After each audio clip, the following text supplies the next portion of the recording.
नमस्कार मित्रमैत्रिणींनो, एव्हरीथिंग या चॅनलमध्ये आपणा सर्वांचे खूप खूप स्वागत आहे. मित्रमैत्रिणींनो, आषाढी वारी पंढरपूर म्हणजे वारकरी भक्तांनी आषाढी एकादशी निमित्त पंढरपूर पर्यंत केलेली पदयात्रा होय. वारकरी संप्रदाय म्हणजे पंढरपूर येथील विठ्ठलाच्या वारीला जाणाऱ्या लोकांचा संप्रदाय. या संप्रदायाचे एक महत्वाचे वैशिष्ट्य म्हणजे आषाढी वारी. या वारीमध्ये अनेक जाती धर्माचे लोक तसेच मराठा, महार, लिंगायत व इतर जातींचे भाविक भक्त सुद्धा जास्तीत जास्त संख्येने सहभागी होतात. वारी हा एक आनंद सोहळा असतो. आषाढी वारी म्हणजे नेमके काय? वारी म्हणजे महाराष्ट्रातील विविध गावांपासून सुरू होऊन पंढरपूर येथे संपणारी सामुदायिक एक पदयात्रा होय. वारी ही महाराष्ट्रातील एक धार्मिक आणि सांस्कृतिक परंपरा आहे.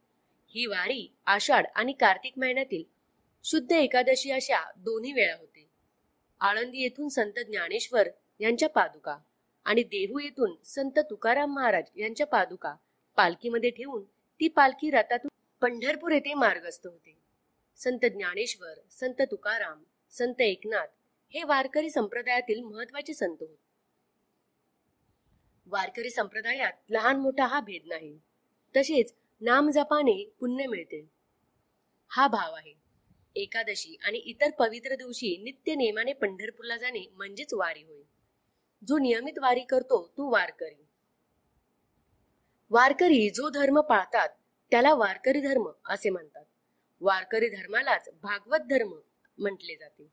पंढरीचा वास, चंद्रभागे स्नान आणि दर्शन विठोबाचे या इच्छेपोटी वारकरी वारी चुकवत नाहीत अशी भागवत संप्रदायाची धारणा आहे. त्यामुळे आषाढी वारी प्रत्येक वारकरी महिला पुरुषांच्या मनात आदराची, श्रद्धेचे स्थान बाळगून आहे असे मानले जाते. वारी वारकऱ्यांना व्यक्तीस वारकरी म्हणतात. भगवान विष्णूंचा अवतार असलेल्या पांडुरंगाचे, विठ्ठलाचे हे भक्त असतात. आपले कर्तव्य कर्म निष्ठेने करीत असतात. ते भगवंताचे विस्मरण होऊ देऊ नये यासाठी गळ्यात तुळशीची माळ घालतात. या माळेच्या जपमाळा म्हणून उपयोगाशिवाय ती गळ्यात घालल्याविना वारकरी होता येत नाही असे वारकरी पंथ सांगतो. स्नान करून भाळी गोपीचंदनाचा टिळा लावावा. नित्य नेमाने हरिपाठ करावा. संतांचे ग्रंथ वाचावेत. देवाच्या मूर्तीचे दर्शन घ्यावे. भजन कीर्तनात सहभाग घ्यावा. पंढरपूर वारी करावी. तसेच एकादशी व्रत करावे. सात्विक आहार, सत्वाचरण करावे. परोपकार आणि परमार्थ करावा. जीवनातील बंधनातून, मोहातून हळूहळू बाजूस होऊन पांडुरंगाशी एकरूप व्हावे. नामस्मरण करावे असा साधा आणि उघड परमार्थ वारकरी संप्रदायाने सांगितला आहे. वारकरी धर्मात कोणत्याही कार्याची सुरुवात करताना पुंडलिक वरदा हरी श्री विठ्ठल, श्री ज्ञानदेव तुकाराम, पंढरीनाथ महाराज की जय असा जयघोष केला जातो. स्थानपरत्वे या जयघोषात पंढरीनाथ भगवान की जय असा भेद आढळतो. अनेक ठिकाणी माऊली ज्ञानेश्वर महाराज की जय, जगद्गुरु तुकाराम महाराज की जय, शांती ब्रह्म एकनाथ महाराज की जय अशी विविधता आढळते. या जयघोषाला वारकरी महावाक्य किंवा वारकरी महाघोष असे म्हटले जाते. वारीचा इतिहास. पायी केल्या जाणाऱ्या पंढरीच्या वारीची परंपरा बरीच जुनी आहे. 13व्या शतकात ही परंपरा असल्याचे उल्लेख सापडतात. संत श्रेष्ठ ज्ञानेश्वरांच्या घराण्यात पंढरीच्या वारीची परंपरा होती. त्यांचे वडील वारीला जात असल्याचा उल्लेख आढळतो. ज्ञानदेवांनी भागवत धर्माची पताका खांद्यावर घेऊन सर्व जातीपातीच्या समाजाला एकत्रितपणे या सोहळ्यात सामील करून हेच व्यापक स्वरूप जपत पुढे एकनाथ महाराज, तुकाराम महाराज, मल्लप्पा वासकर यांसारख्या संतांनी वारीची परंपरा चालवली. संत तुकाराम महाराज यांच्याही कुटुंबात वारीची परंपरा होती.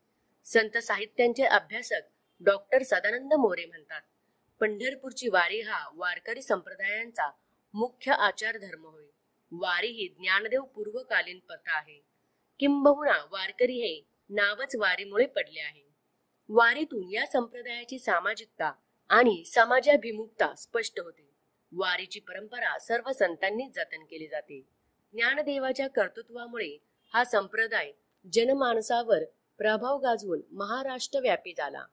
परंतु संप्रदायाचा आज्ञाप्रवर्तक ठरतो भक्त पुंडलिकच. भक्त पुंडलिकापासून या संप्रदायाचा इतिहासाला सुरुवात होती. 1. ज्ञानदेव पूर्वकाळ, भक्त पुंडलिकांचा काळ. 2. ज्ञानदेव नामदेव काळ. 3 भानुदास एकनाथांचा काळ. 4 तुकोबा निळोबा यांचा काळ. 5 तुकारामोत्तर 300 वर्षाचा काळ. वारीचे 2 प्रकार आहेत, आषाढी वारी आणि कार्तिकी वारी. आषाढी वारी सर्व संतांच्या पालख्या यावेळी आपापल्या गावावरून पंढरपुरात येतात आणि कार्तिकी वारी वारकरी आपापल्या गावातून दर्शनासाठी पंढरपूर, आळंदी, देहू येथे जातात. या जोडीने माघी व चैत्री वाऱ्याही होतात. ज्ञानदेवांची पालखी.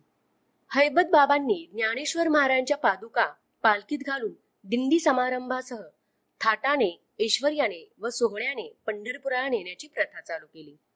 तिला आज आणखीन वैभव प्राप्त झाले आहे. श्री ज्ञानदेवांच्या पालखी सोहळ्यास पूर्वी हत्ती, घोडे वगैरे जवालमा श्रीमंत राजेसाहेब यांच्याकडून येत असे. या खर्चास सहाय्य त्या वेळचे राजे व श्रीमंत पेशवे सरकार करीत. पुढे कंपनी सरकारचा अंमल सुरू झाल्यावरही खर्चाची तरतूद सरकारकडून होत असे. सरकारने इसवी सन 1852 मध्ये पंच कमिटी स्थापन करून त्या कमिटीच्या नियंत्रणाखाली ज्ञानेश्वर महाराजांच्या पालखीची व्यवस्था केली. तुकोबांची पालखी. तुकाराम महाराजांचे पूर्वज विश्वंभर बाबा हे ज्ञानदेव नामदेवांच्या समकालीन होते. त्यांच्या घराण्यात पंढरीची वारी होती. संत तुकोबा 14वे टाळकरी घेऊन प्रत्येक शुद्ध एकादशीला पंढरपूरला जात असत. तुकोबांच्या निधनानंतर त्यांचे कनिष्ठ पुत्र नारायण महाराज यांनी वारीचे रूपांतर पालखी सोहळ्यात केले. वारीची परंपरा त्यांनी चालू ठेवलीच, पण देहू देवस्थानाची सर्वांगी वाढही त्यांनी केली. 19व्या शतकात अखेरीस ज्ञानोबा, तुकाराम या दोघांच्या पालख्या निघत असत. निवृत्तीनाथ, सोपानदेव, मुक्ताबाई, जनार्दन स्वामी, एकनाथ, सावतामाळी, रामदास स्वामी, संत गजानन महाराज यांची पालखी, शेगाव या साधूंच्या पालख्याही दर्शनासाठी पंढरीस येतात. महाराष्ट्राच्या विविध भागातून पालख्या येतात व यात लाखो भाविक सहभागी होतात.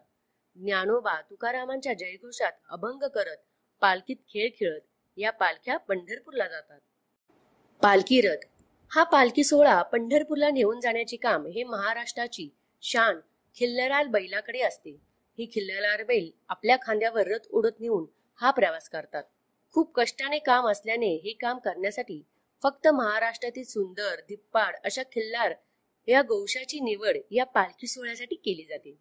यामध्ये एक कमिटी देखील काम करते की जी बैलजोडी निवडणे आणि सर्व गोष्टीकडे प्रामुख्याने लक्ष देते. या संपूर्ण सोहळ्यात एक डॉक्टरांची टीम देखील असते, जी वेळोवेळी प्रत्येक मुक्कामाच्या ठिकाणी खिल्लार बैलाची आरोग्याची काळजी घेतात. तसेच जर बैलाच्या पायाची पत्री खराब झाली असेल तर बैलाच्या पायाला पत्री मारणे देखील वेळोवेळी केले जाते. एक विशेष बाब सांगायची झाली तर भारतीय गोवंश भरपूर आहेत, पण या पालखी सोहळ्यासाठी फक्त खिल्लार गाय या उपजातीच्या पोटी जन्माला येणारे खिल्लार बैलच वापरण्याची प्रथा आहे. ज्ञानदेवांची पालखी. माऊलीच्या पालखी सोहळ्याला बैलजोडी देण्याचा मान हा आळंदी गावातील फक्त 6 कुटुंबालाच मिळतो. आळंदी सोडून बाहेरील ग्रामस्थांना हा मान आजवर दिला गेलेला नाही, कारण ही प्रथा खूप काळापासून अशी चालू आहे. पालखी रथ आळंदीहून पंढरपूरला जाताना 18 दिवसाचा प्रवास असतो. रथापुढे दिंडी क्रमांक 1 व 7 हा गुरुवर्य ब्रह्मचैतन्य तात्यासाहेब आबासाहेब महाराज वासकर यांचा मान आहे. रथामध्ये फक्त 2 खिल्लार बैलच संपूर्ण प्रवास पूर्ण करतात आणि परतीच्या वारीला देखील 30 बैल पालखी रथ पंढरपूर ते आळंदी घेऊन येतात. जेव्हा माऊलीचा पालखी सोहळा आळंदीहून पंढरपूरला जात असतो तेव्हा 18 दिवसात जातो, पण परतीच्या वारीला निम्म्या दिवसात पालखी रथ पंढरपूरहून आळंदी येथे येत असतो. तुकोबारायांची पालखी. तुकाराम महाराज यांच्या पालखी सोहळ्यामध्ये पुणे जिल्ह्यातील कोणतेही कुटुंब पालखी रथाच्या बैलजोडीच्या मानासाठी अर्ज भरू शकतात. यामध्ये रीतसर अर्ज भरून संस्था व डॉक्टरांची टीम योग्य अशा खिल्लार बैलाची निवड करतात. दरवर्षी 2 वेगवेगळ्या कुटुंबाला हा मान दिला जातो. 2 कुटुंबातील मान दिल्यामुळे याचा फायदा खिल्लार बैलांना असा होतो. पहिल्या दिवशी एका कुटुंबातील बैल पालखी रथ ओढतात आणि दुसऱ्या दिवशी दुसऱ्या कुटुंबातील बैलरथ ओढतात. यामुळे पालखी दिवशीच्या बैलजोडीला एक दिवसाचा पूर्ण आराम मिळतो. अशा प्रकारे खिल्लार बैलाच्या सहाय्याने हा पालखी सोहळा सुंदररित्या पार पडतो. जेव्हा तुकाराम महाराजांचा पालखी सोहळा देहू ते पंढरपूरला जात असतो तेव्हा 18 ते 19 दिवसात जातो. पण परतीच्या वारीला निम्म्या दिवसात पालखी रथ पंढरपूरहून देहू येथे येत असतो. पालखी वारी सोहळ्याचे वैशिष्ट्य. रिंगण. वारीच्या दरम्यान होणारे रिंगण हे वारीचे वैशिष्ट्य मानले जाते. कडूस फाटा, वेळासूर आणि वाखरी येथे रिंगण होते. रिंगण ही एक पवित्र आणि श्रद्धेय संकल्पना आहे. मोकळ्या मैदानात वारकरी परस्परांचे हात धरून गोलाकार उभे राहतात. यातील मोकळ्या जागेतून ज्ञानेश्वर महाराजांचा घोडा धावतो. याला आदराने माऊलीचा अश्व असे म्हणतात. या अश्वावर संत ज्ञानेश्वर महाराज आरूढ होतात अशी वारकरी संप्रदायता धारणा आहे. धावा. धावा म्हणजे धावणे. असे मानले जाते की पंढरपूरला पायी जात असताना संत तुकाराम महाराजांना वेळापूर येथील छोट्याशा टेकडीवरून विठ्ठलाच्या देवळाच्या कळसाचे दर्शन झाले आणि विठ्ठलाचे दर्शन ओढीने ते तिथून पंढरपूर पर्यंत धावत गेले. याचे स्मरण म्हणून वारकरी वेळापूर पासून पंढरपूर पर्यंत शेवटचा टप्पा धावत जातात. आळंदी ते पंढरपूर पालखीचे वेळापत्रक. आळंदी, पुणे, सासवड, लोणंद, फलटण, नातीपुते, माळशिरस, वेळापूर, भंडीशेगाव, वाखरी, पंढरपूर अशा मार्गेने ही पालखी जाते. वाखरी येथे शेवटचे सर्व पालख्यांचे रिंगण होते. तर मित्रमैत्रिणींनो, अशा प्रकारे हा वारीचा इतिहास आहे. आषाढी वारी म्हणजे पदयात्रा. तर मित्रांनो, कसा वाटला तुम्हाला हा व्हिडिओ? हा व्हिडिओ जर तुम्हाला आवडला असेल तर जास्तीत जास्त लाईक आणि शेअर करा. आणि मित्रमैत्रिणींनो, तुम्हा सर्वांनाही आषाढी वारीच्या खूप खूप शुभेच्छा. तर मित्रांनो, तुम्ही सुद्धा असे आषाढी वारीमध्ये सहभागी व्हा. चला तर मित्रांनो, अशीच नवीन नवीन व्हिडिओ पाहण्यासाठी आमच्या चॅनेलला लाईक आणि सबस्क्राईब करा आणि बेल आयकॉनला प्रेस करा. धन्यवाद.